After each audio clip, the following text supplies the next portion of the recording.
I'm Matt Bouchard with REIT.com, and joining me today is Calvin Schnure, REIT Vice President of Research and Industry Information.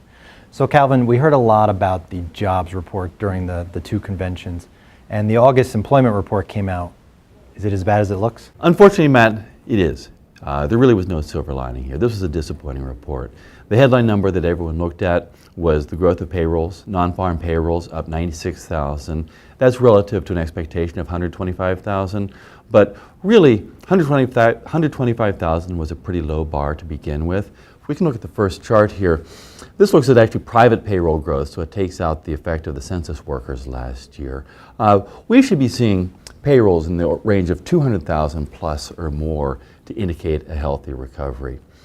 We did see a bit of a tick down in the unemployment rate, but that's been discussed in the media. That's just because many people left the labor force. Many people stopped looking for work. So overall, this is a very disappointing report.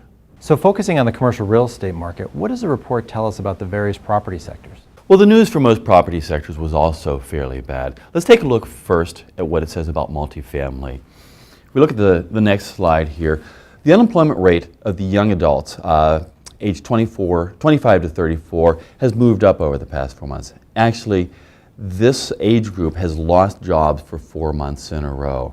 And this is actually a feature that we've seen in the economic recovery, where the people with less seniority, less job experience, less training have suffered more. It's interesting that the unemployment rate for those over 35, each age group over 35, has continued to improve.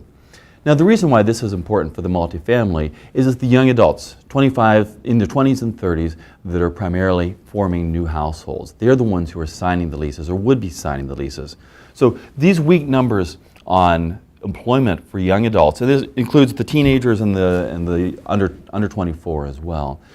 The weak job numbers there suggest that the multifamily sector is going to have a difficult time maintaining the rent growth that they've seen over the past several months. So that's the multifamily impact. What about other property sectors? Other sectors also had a fairly disappointing performance. This shows the employment in office employment. So this is professional business services, financial services. It's excluding construction, manufacturing, retail, trade. Office employment growth has slowed as well. Growth has actually slowed to actually a bit less than what it was for 2011 as a whole, so it's really not showing a whole lot of momentum there. The weak growth in office employment is going to hurt absorption in the sector. It's going to make it difficult for office property owners to have rent growth, leasing growth when lease renewals come up over the next year or two. So this is also another negative signal. Finally, let's look at another sector. Let's look at the retail sector. The employment report showed a penny decline in average hourly earnings and very weak growth in hours worked. So what we're looking at here is the growth of wages and salaries, which is what you need to have the consumer spending. And the red dot here, I've plotted an estimate of wage and salary growth based on the labor market proxy, that is average hourly earnings times the index of hours worked. Now, in my econometric models, this explains about 2/3 of wage and salary growth.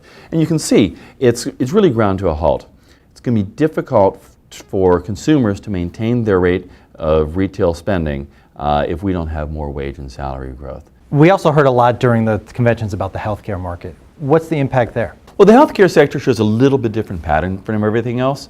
Healthcare continued to add jobs. It was a bit slower job growth, but there seems to be more momentum in that sector. There are fundamental forces that are driving healthcare. So that sector is a little bit immune to the slowdown in the rest of the economy, but it's not going to be enough to carry the economy going forward. So overall, has this disappointing economic news, is this just more of a sign of this new normal that we hear about? Actually, no. That's what's surprising. A new normal would give you a very different set of circumstances. A new normal would be saying the economy is struggling to produce. You would have supply bottlenecks. You would have price pressures. You would have very weak productivity growth. Firms would not be profitable because they're struggling to produce.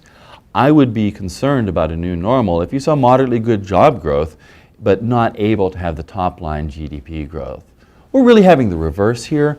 Productivity growth has been surprisingly good here. Productivity growth is much stronger than it was in the late 70s and the early 80s, the stagflation period, which is the closest thing that we've had to a new normal in this economy. So no, this is not what you'd expect for a new normal. This is suggesting you just need to have the economy growing. This economy is disappointing. Yes, it's disappointing, but it's not disappointing in the way that you would expect with a new normal.